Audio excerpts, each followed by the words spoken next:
My grow room. The other day I mentioned at the end of my Cattleya ludemaniana video that I would make a video about my Angraecums, and I did, but something happened when I was transferring it from the camera to the computer, and then I can't get it off my camera now, so I am redoing that video. So, what I wanted to say, okay, this is Angraecum bosseri.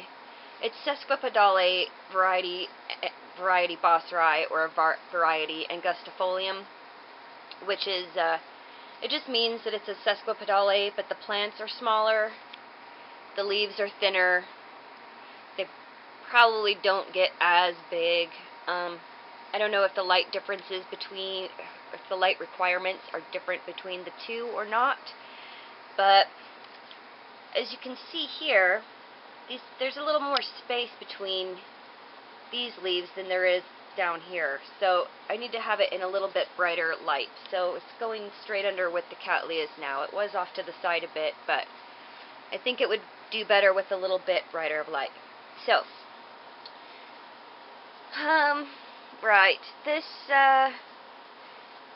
particular individual, I don't know, it's hard to tell kind of on the camera, but a few days after, this flower started opening, the edges started browning on the sepals, or sorry, the petals, and then the sepals started browning around the edges and looking a little more thin, and it's what they start looking like as they start fading. But this flower is only about a week old, maybe a week and a half.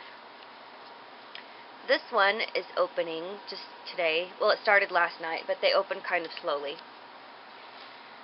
And, okay, so a few months ago, this spike started, and it was down here, and it was in this little knobby, it looked like a bud.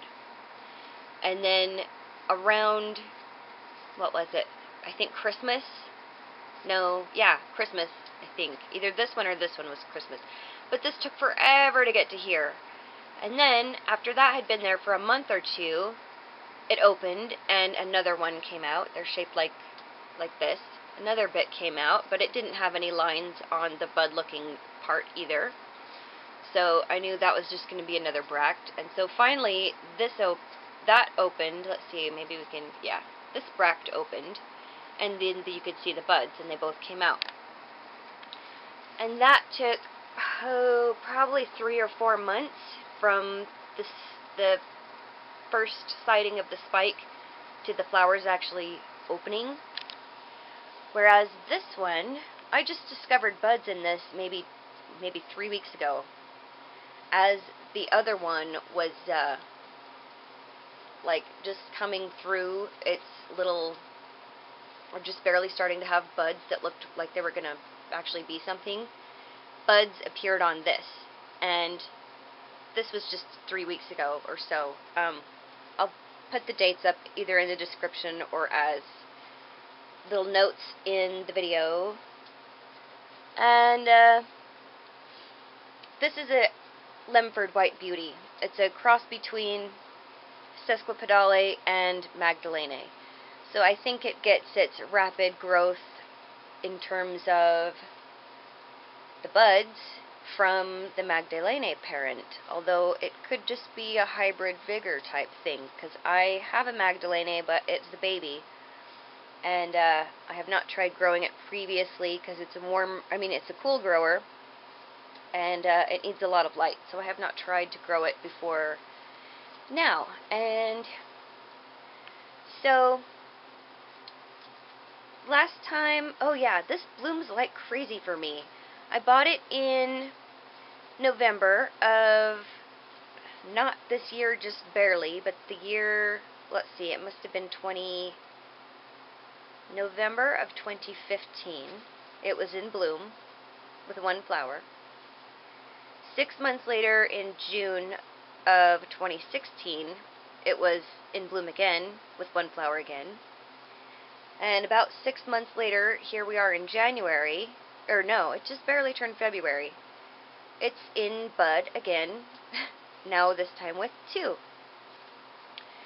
So I think, oh yeah, and the sesquipidale is a winter bloomer, and I don't know about the magdalanae, and I don't know when Lemfords usually bloom, but I think it's sort of like end of summer, early fall, when the days are longer. And I think the only reason that these two are blooming at the same time is because recently in my grow room I have increased the, well, kind of recently, like October, I think, October or November, I increased my day length in here to 15 hours because I wanted to trick all of these rescue Cattleyas into thinking that it is springtime so that they would bloom, because a lot of them don't have very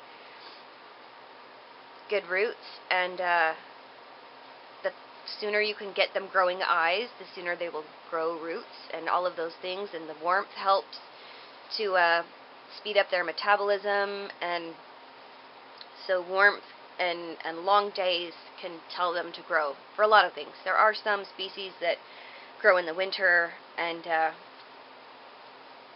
rest during the summer, but these are all hybrids, and I don't think any of them do that. I've looked up the species in the backgrounds of a lot of them, so they're not. Most of them are summer growing species, or summer growing species are in the background. So I guess that's all that I wanted to tell you. Oh yeah, the fragrance on this, not hardly anything is detectable. Nothing is detectable during the day, which makes sense, but I cannot pick up. It's really, really light at night. I have to stick my nose right in it.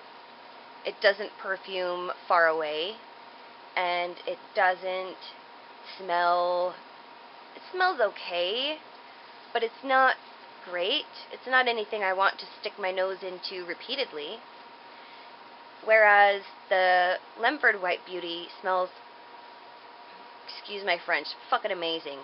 It is my favorite of all time fragrance on any plants, and it smells so strong that it will perfume a huge room all night, and then partly, like in the day, you can usually smell it quite a foot away, at least, about a foot.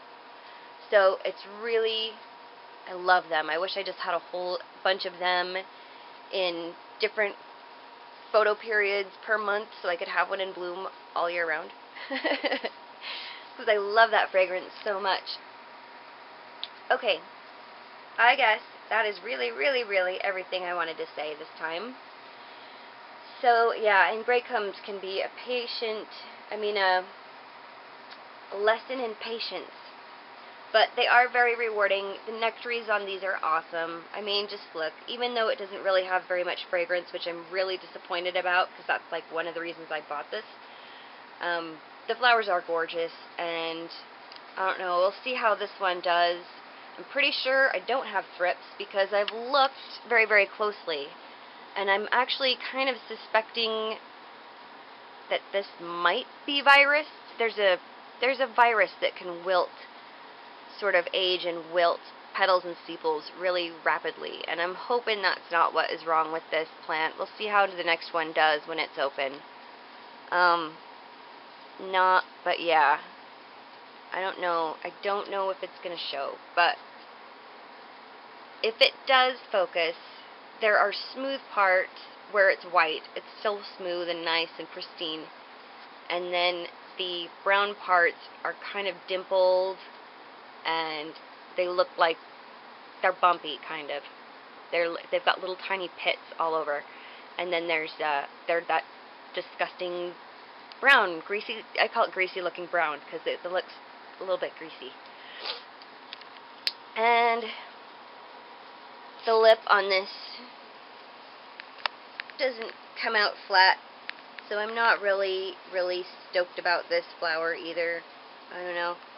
I might virus test it, and if it's okay, then I might even sell it, because in my limited space, I don't have room for things that I don't just absolutely adore. And it's potted in grow stones, and maybe a little bit of bark. I don't know. And there's moss that was on the top originally that I just kind of left because I didn't want to pull it off of the roots. And then I've got little bits of moss growing down in the medium. And I moved this into a bigger pot and put it in grow stones because I didn't have, what do they call it, sponge rock on hand. And it was originally potted in sponge rock and, what do you call it? Oh, big bark chunks. And it was starting to break down and stuff. So I put it into a similar medium, which is why I have this one in that medium, while I have my Lemforde in coconut husk. If you want to know about that, I've got a video on it. I've got Angraecum Inquire video and the Angraecum Lemforde White Beauty video about this blooming last June. So the method to my madness is all in there.